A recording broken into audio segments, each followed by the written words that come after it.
Good to be with you. Let's hear it for Crystal Mason. Absolutely amazing. So courageous, so tenacious, so persistent. And not only does that describe her, it describes every single person here tonight. Because I'll tell you what, this group of people, and then some, in 2018, made me the first Democrat to win Tarrant County since 1994.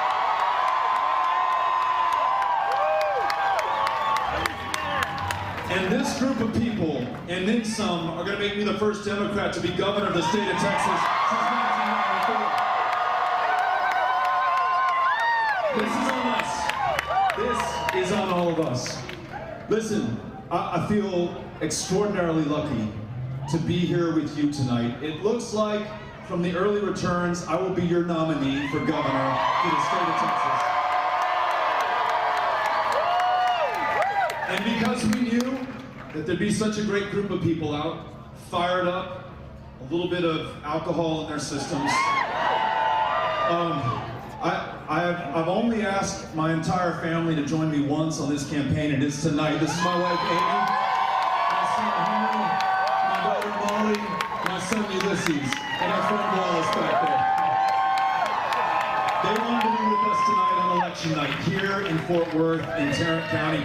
Tell me there's a more important place in Texas for us to be, a more important place for us to win than this one right here.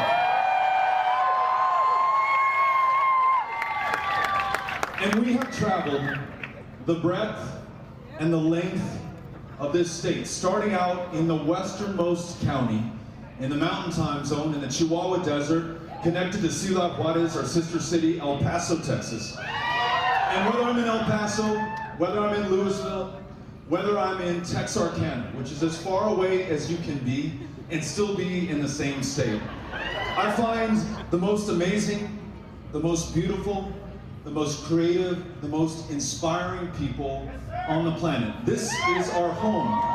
And the beauty in this state and our values, we work hard and we do good work and we're good to one another. That's not reflected in those who hold power and positions of public trust in this state right now.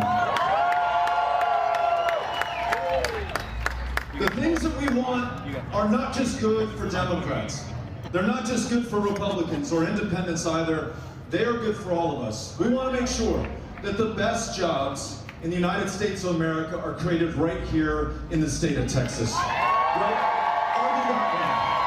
We want to make sure that we get behind our world-class public school educators so that we have world-class public schools in the state of Texas. We all want that. We want to make sure that we finally expand Medicaid so that people can see a doctor. No one dies of diabetes or curable cancer or the flu. And don't you think it's time that we legalize marijuana in the state of Texas? Me too. We can get that done. But in order to make that happen, we've got to get past the incompetence, the corruption, and the cruelty of Greg Abbott.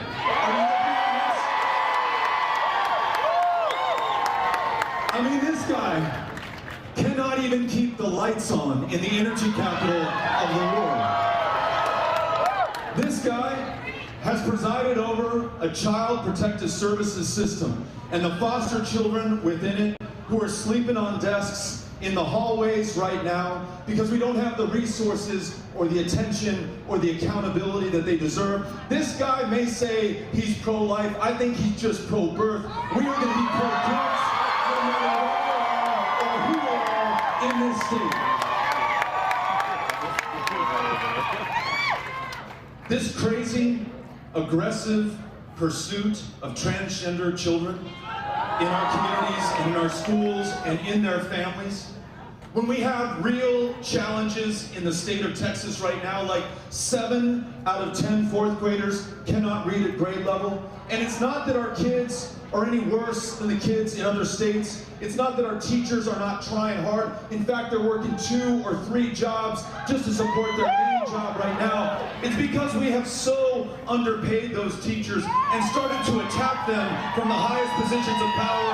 When I am governor, we are going to support public educators and public education and make sure that every child has the resources and support that they need to be able to get ahead. We're going to make sure when I'm governor that we keep the light on in the state of Texas, the heat going, the water running, and that we make sure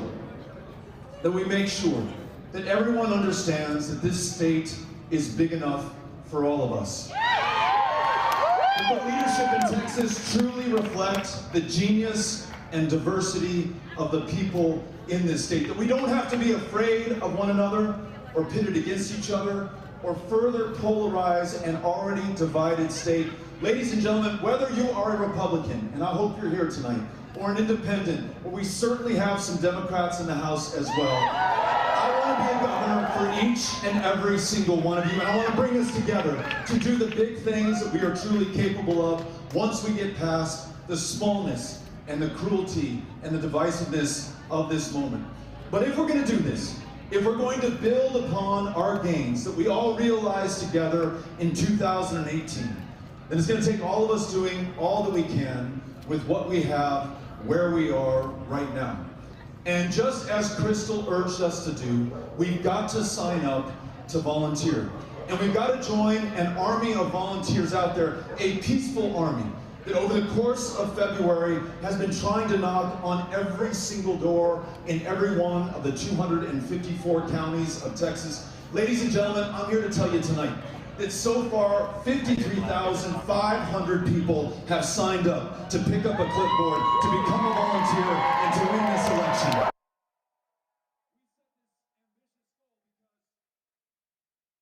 Not just in Crystal Mason's case, but in the case of millions of our fellow Texans, this governor does not trust the voters of this state to make their own decisions about who should represent them, or the course or the direction that Texas will take. And so last year he signed the most voter suppressive, most voter intimidating legislation that we have seen since the Texas president LBJ signed the Voting Rights Act into law in 1965. It is harder to cast a ballot in this state than it is anywhere else. And look, democracy is under attack the world over right now. I don't have to tell you that. You watch the headlines, you see it happening half a world away. Well, it's happening right here as well. And when I talked to Catherine, our organizing director, and I said, look, I wish the Department of Justice would ride to the rescue right now and enforce that Voting Rights Act, but they're not. I wish the Supreme Court would make sure that they strike down the unconstitutional voting laws that we have in this state, but they will not. There's no cavalry coming to ride to our rescue. This one is on us. And Catherine said, let me get those volunteers out there. Let me get them knocking on doors and making phone calls and lighting up the phones of our fellow Texans. And I'm going to try, Beto, as best as I can, to get to 2 million voters by the end of February, which was yesterday. Well, she told me today we reached 4.5 million voters over the course of February. What do you want to do? Absolutely amazing, a miracle. And it's a miracle born of the people of Texas. This campaign is powered by the people of Texas. We will win this race together because of, by, and for the people of Texas. All I need to know from you is, are you ready to sign up and to be part of this campaign? Because if you will do this, I promise you, we will win this. The people of Texas are sick of what we have and they want to change. They cannot believe that the governor of this state will not trust women to make their own decisions for themselves, that he set a $10,000 bounty on the back of anyone who assists any woman in making her own healthcare decisions. Well, you don't have to be a Democrat to know that that is wrong. But it's going to take all of us working together to elect me so that you have a governor who trusts every woman to make her own decisions about her own body and her own future and her own health care each and every single time.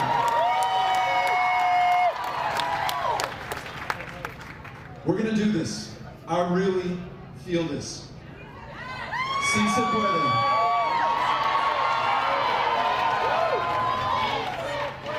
And I just want you to think about what you are willing to do right now and how you want to feel on this night, November 8th, 8.5 months from today. Now, I hope, and I'm gonna have to check with Amy and the kids, but I hope we're back in Tarrant County on election night. And just like we're gonna do tonight, I hope we're drinking beer on that night. And I hope we wake up on the 9th of November with the best hangover we have ever had in our lives. Because we celebrated the best victory we've ever seen in the state of Texas. But think about how you want to feel that night. How you want to look back on this one and say, look, on March 1st of this year, I dedicated myself to my kids, to my family, to my state, to my country, to the generations yet to come. And when all was on the line, and we knew that we had the odds against us, and they were trying to rig the rules of the road while we were actually running this race in the election, I did not allow that to deter me. I did not succumb to the temptation of despair. I got up, I got after it. I knocked on my neighbor's door. I invited them into this democracy, voting in this election, and I made sure that their voice was heard, that their vote counted, that their vision was reflected in the campaign that we ran together. On that night, November 8th of 2022, you want to feel completely exhausted. Like you've done everything you could have done within your power to win this race. Nothing but nothing left on the field. That beer is going to taste so much more refreshing. That victory is going to be all the sweeter for it. And we are going to celebrate like Texas has never celebrated before. Are you ready for this? I am ready to do this with you. We're going to get the big things done for Texas again.